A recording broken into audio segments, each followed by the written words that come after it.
Over the past decades, mobile technology has become increasingly integrated into everyday lives, and with that comes greater use of mobile devices in education.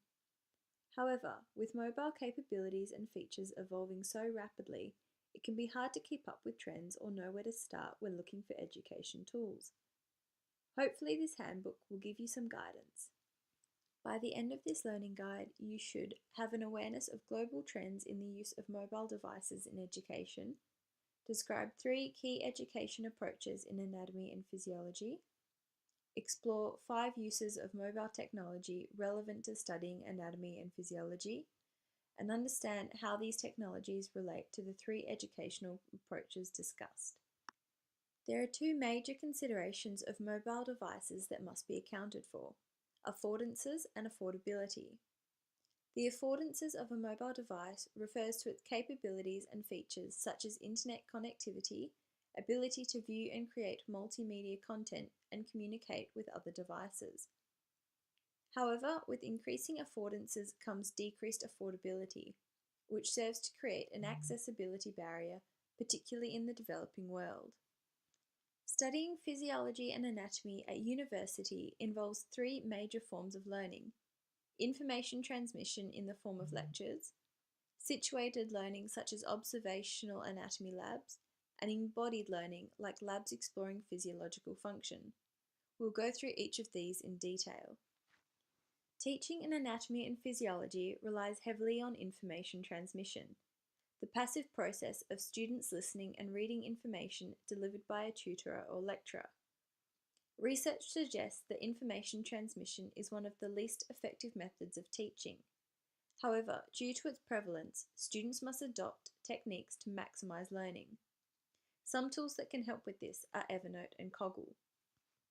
Evernote is a free productivity app available across Android, iOS, Windows, and Mac, which allows users to take notes, inserting multimedia content, make to-do lists, and set reminders.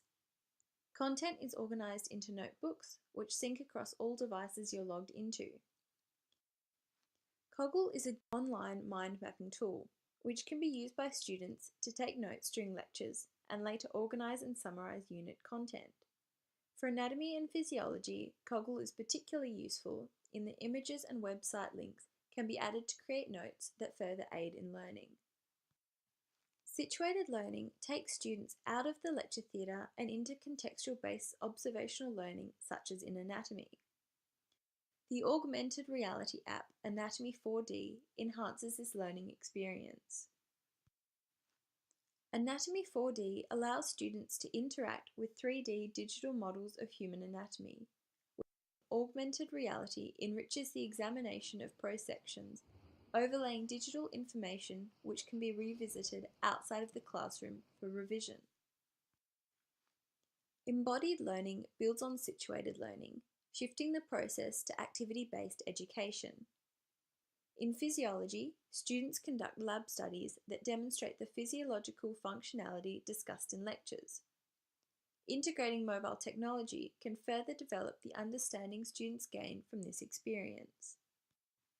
QR codes are 2-dimensional barcodes that link to multimedia content such as websites, images, and videos, which are accessed via a mobile device.